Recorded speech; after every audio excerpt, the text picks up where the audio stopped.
Moms and dads, I bet you can relate to this email. Kirk, my son is just like the kids you described in your podcast. He comes home feeling defeated after school, feeling like he isn't smart.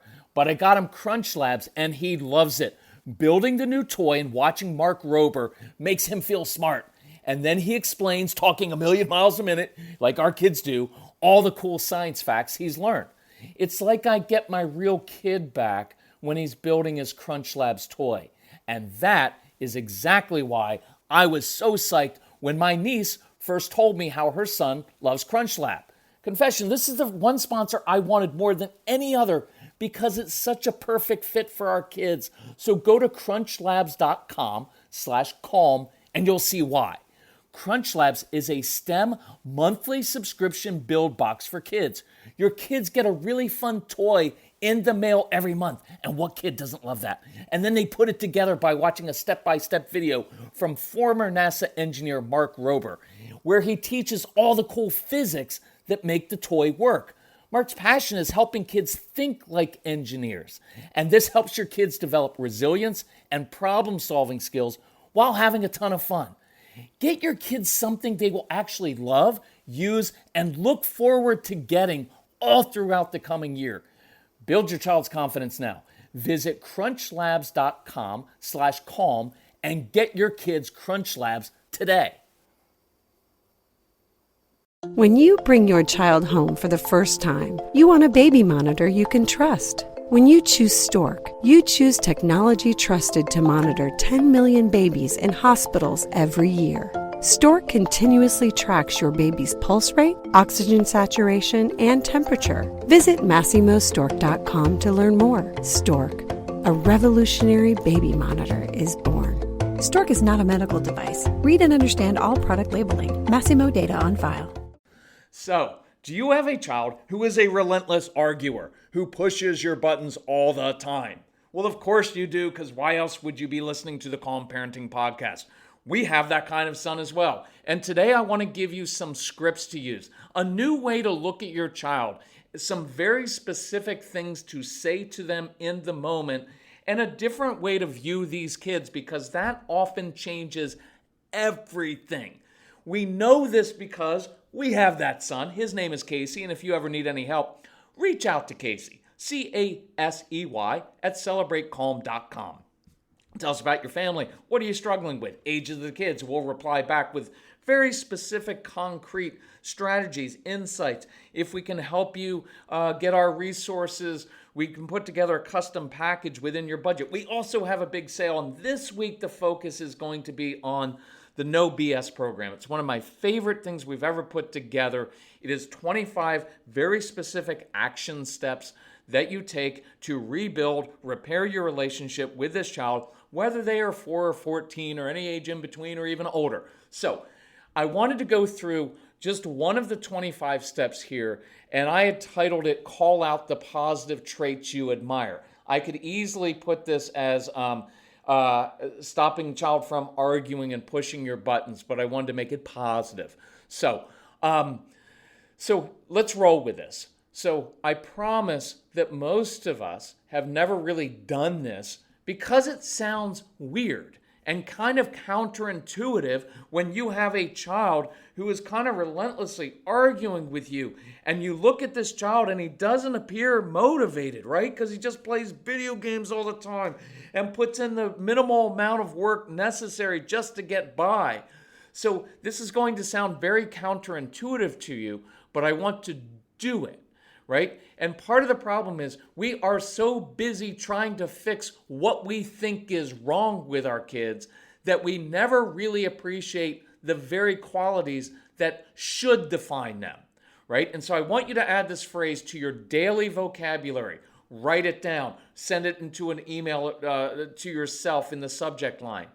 I wish I was more like you. Now, you're going to resist this because you can give me 50 reasons why you don't really think that. And you can show me 50 things that are wrong with this child. Look, you don't need to show me. I'll tell you what's wrong with your child right away, right? I know, because we have that son, that child, and we had 1,500 of these kids in our home. That's the easy part for me. That's not hard. So let me give you a few scripts in different situations. So here's a great one just to talk to your child about sometimes. Say, you know what? I was thinking about something today, and I want to apologize to you. I've spent so much time trying to make you be like me, but what I realized is that I wish I was more like you. See, you're your own person. You don't mind being different. And I wish I didn't care so much about what other people think. I'm always so hard charging and always, I've always just worked, but you stop and you smell the roses. You take your time and you explore things, and I admire that trait. You're not afraid to speak up and disagree. Now, I don't always like the way you do it, but I do admire your fight and persistence and wish I was more like you. Now, use your own words. Fill in your own words based on your personality and how your child is different than you, because we spend their whole childhood saying, well, this is what I'm comfortable with because this is what I'm like, so I need to change the way they're actually wired, the way their brains and hearts work. Well, good luck with that, because all it will do is destroy the child's confidence in your relationship with the child, right? You've done that before. And so find what is different. There are certain things about Casey we are very much alike, but there are certain things that he is very different than I am. And I've learned to appreciate those qualities. In fact, if you want to hear this from a 55-year-old man, if you want to really change your life, find someone that you disagree with, maybe that you don't even like, right? Probably because you don't really know them. And learn something from them. If you will learn from people you disagree with, your life and perspective will change. Because even if they believe differently than you, politically or religiously or whatever, there's some truth that they own, some perspective that they have that you don't have, that you could benefit from.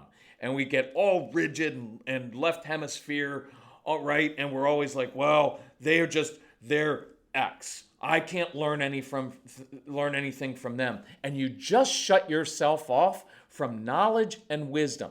But I don't really care about that because that's a separate thing. So I want you to find those qualities inside your child, and I want you to call them out. I want you to reach into your child's heart, and I want you to bring those out, because right now we're what's the right way to say it? We're rushing into their heart and we're beating their hearts down and we're trying to twist and change that heart. And instead, I want you to go in and I want you to pull those things out to see your child in a different light. Because you know what you do? You begin to help your child see himself differently. What would it be like? How would you feel if every day teachers and society and parents were telling you what you're doing wrong all the time? Well, eventually you're going to give up or develop a very hard shell around your heart, or you'll get very combative and defensive.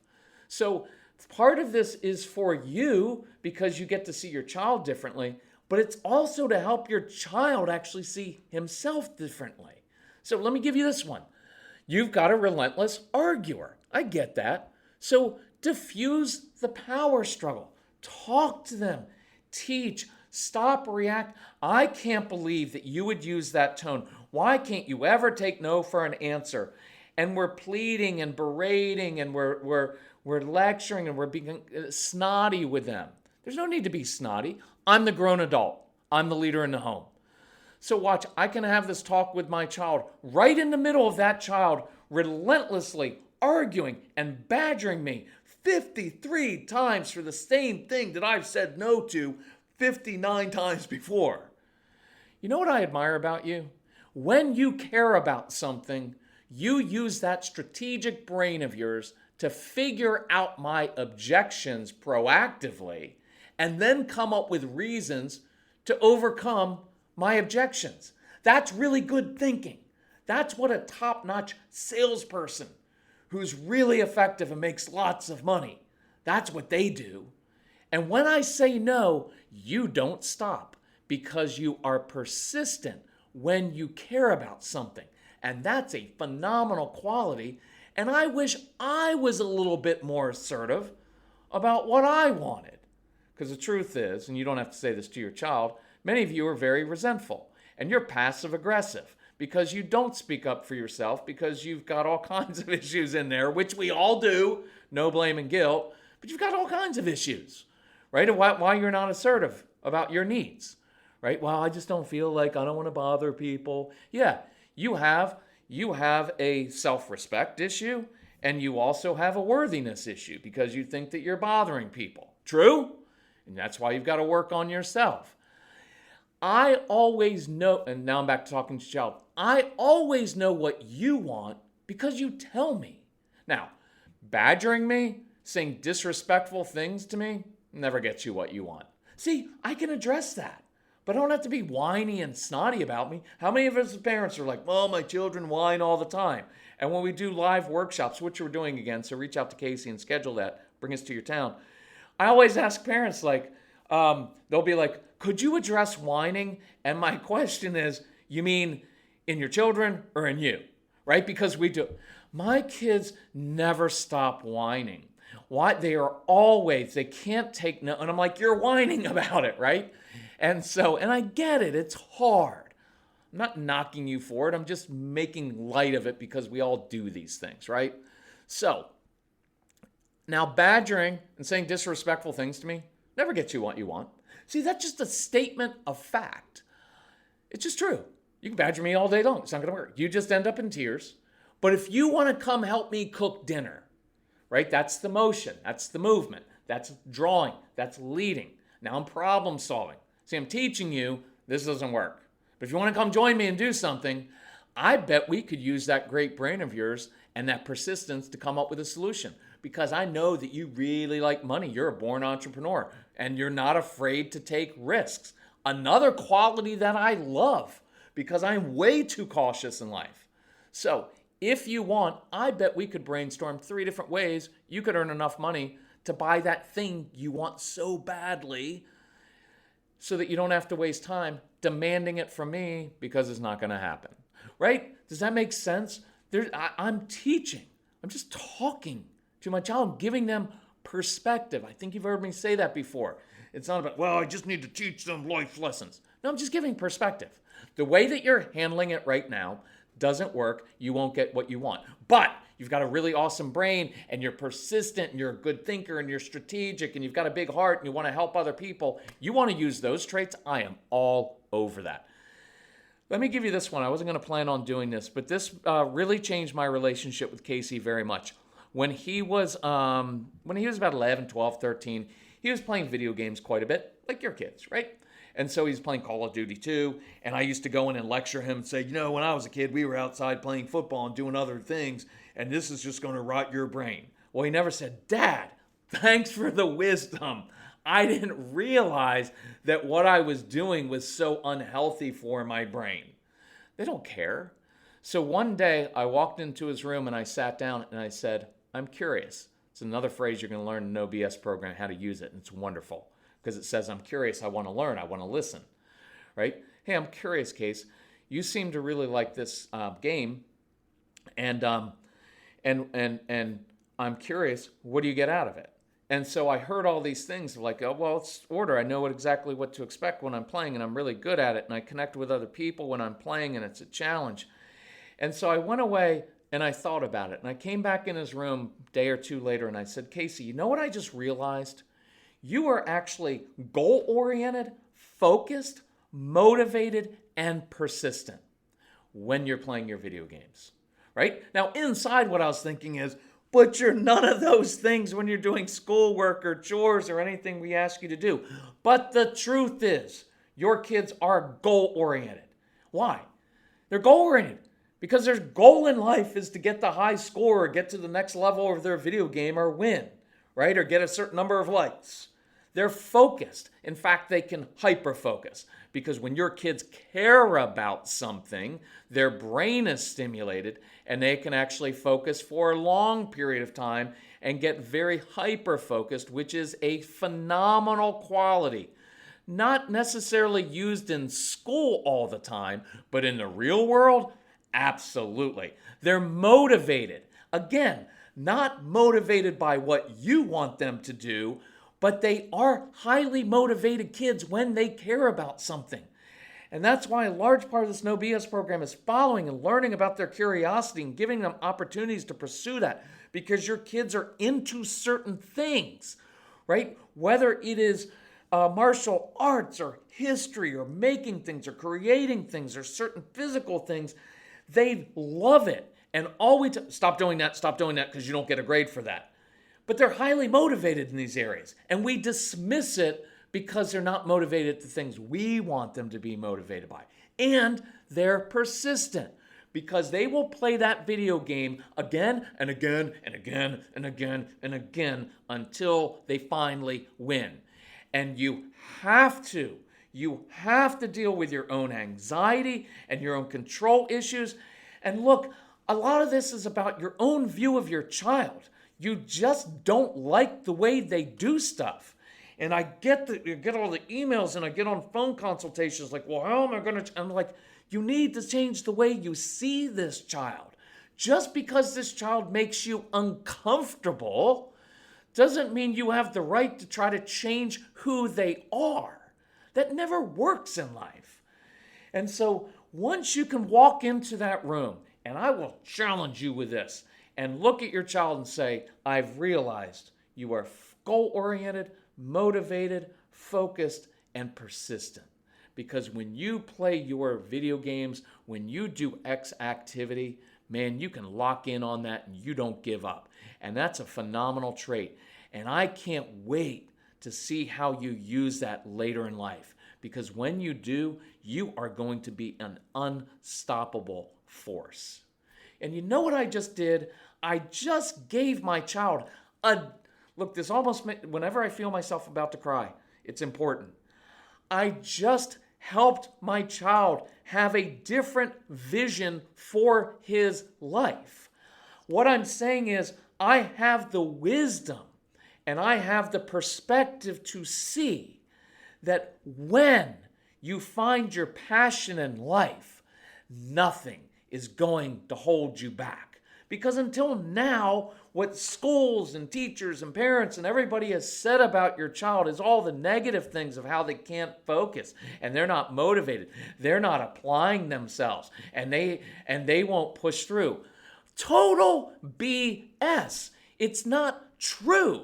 We're lying to our kids because of how uncomfortable and anxious we are about their future. So it's no wonder that teenagers would start vaping or start self-medicating and that your kids would shut down and be unmotivated. Do you see how that works?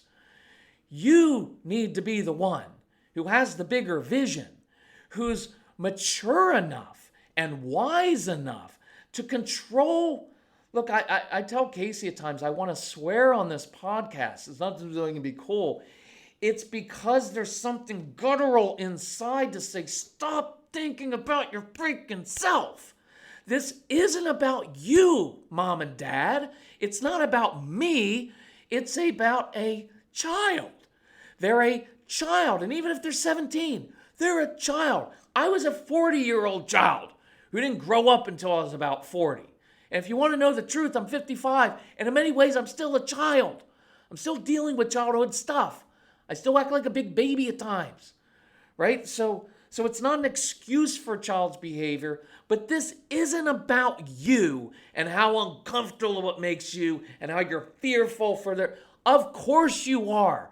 You should be afraid for their future because you don't see them living up to your expectations and up to their potential. I get it. But I'm asking you to dig in and grow up and really attack this within yourself. Because if I'm being honest, that's when things changed with Casey. It wasn't him changing. It was me changing. And me saying, I've got to be the adult here and look at this child. Look, your kids are already beating themselves up all day. And I know you have a lot of kids who won't take responsibility for themselves. And they make excuses for everything. I know that. We're like, well, they're just cocky and they're arrogant. No, they're not. They're insecure and they can't admit it. And so they act all tough. Why do you think people don't admit their weaknesses? That's not strength. That's not arrogance. That's pure immaturity and insecurity. And everybody's always told them all the things they're not doing well, and they get compared to their siblings and other kids in school. I don't want to keep beating this, but we can't make it about us and how difficult it is for us. Of course it is. I get that.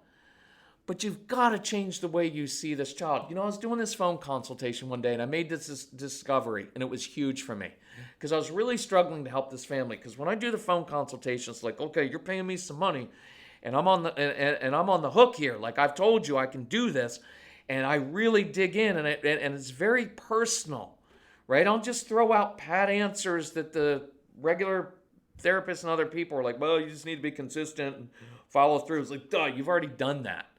Right? So I'm really digging in and really searching, like, come on, give me something. And so I'm asking again, I'm like, okay, what else does your son enjoy doing? And it popped into my head and I said, does your son happen to like tinkering with things? And they're like, oh yeah, he likes taking things apart. And he even built his own computer. And inside I was like, why didn't you tell me that earlier? Like I was looking at. See, the key to getting a breakthrough is not fixing their weaknesses or convincing them to do what you want them to do. The key to getting a breakthrough with your child is building on their strengths, using their innate abilities to solve their own problems, right? So you've got this kid who argues all the time and pushes buttons. And what struck me is, when he's pushing buttons and arguing, he's simply tinkering with his parents' brains. See, when he's building with Legos or taking something apart, he moves a lever or disables a spring, and he watches how that contraption reacts. He's studying the mechanisms. He's looking for patterns. And by the way, this comes up a lot when I'm doing phone consultations. It just happened this past Saturday. So, does your child see patterns? And parents are like, well, what does that mean? I was like, does he observe and watch how things are working? And I had a big breakthrough in a consultation this past week when I said, you know what just popped in my head? I think your son should start a chess club at school. And the parent was like, that is so weird because we were just talking about how he seems to like chess and checkers. And I was like, yes, because it's strategy. And it's intense. And think of the intense focus and stimulation from taking on someone in a chess match, but you're too busy trying to get him to play sports and team sports, which don't work for most of our kids. You've got to give them their place and their space. Man, there's a lot in this podcast. It's really good. I hope you listen to it twice. And I'm not being cocky or arrogant at all. There is so much deep insight in there about giving your child, look, I don't know why this happens, but giving them their space and their place. Because you've got kids in your family, and you've got the neurotypical great kids who love to play sports and team sports and everybody likes them. And then you've got your child who's a little bit different, right? They're different. And so we're always trying to, well, you need to play sports. You need to do that. No, they don't. They don't necessarily have to. So why can't that kid at school start the chess club? Well, that's kind of dorky. Well, it's not if you watch Queen's Gambit. Well, she was kind of weird. But you know what I mean, right? Like, it gives them a place where they're really good at something. And so watch how this is working. This child is looking for patterns. And he's doing the same when he pushes your buttons. He's watching for the reaction. He's studying you. He's seeing what he can do next to control or tinker with you to get the outcome that he wants. Now, sometimes the outcome is he's arguing and he wants something. Sometimes is purely for the sport of I'm bored and I want my brain to be stimulated. And we get all upset as parents. Why would he do this? Why can't he just being a boring little drone and do what he's told? And the answer is that he's a really bright kid who's just bored because he's got the brain and motivation and desires of an adult, but it's like he's trapped in a stupid kid's world where everything he is asked to do, just about everything, is arbitrary. like memorize information that he'll literally never use in life for an arbitrary test and then forget that same information. Like be grouped, right, with and expected to get along with kids his own age for 12 years, which is counter to anything else he's ever going to experience in life. Because when you work in the corporate world, you don't just work with 34-year-olds, right? Like being graded on his ability to sit perfectly still, follow arbitrary rules, and fit in with everybody else. All the things he's not naturally good at doing, and which aren't even necessary for success in life. Look, this takes a lot of perspective, and you're going to have to wrestle with this stuff and really work through it. But I promise if you wrestle with your own stuff, that is a great line. I wish I could wrestle with your own stuff inside, your own expectations and desires, and your own how you see the world, so you can stop wrestling with your child. Right? That's when it changed for me. That's why I call it the no BS thing, because it's really getting to the core of this, which is when I finally stopped trying to change my son, and I put all of that energy into changing all the ick in me. That's what I want to do this week. I want to put my effort into that, because that will change your child, that will change you, that will change your family. So whether you get the No BS program, which I'd love because it's 25 specific action steps, and guys love that, and it's so concise and powerful, or just get everything that we have. It's on the website. It's a big special this week. It's 35 hours of practical insights, and it'll just change everything forever. But by the end of this week, I want you to be able to tell your child, I wish I was more like you. I really do. And I want you to enjoy that child. And if we can help you do that, reach out to us and let us know. Thank you for joining us. Love you all. Bye-bye.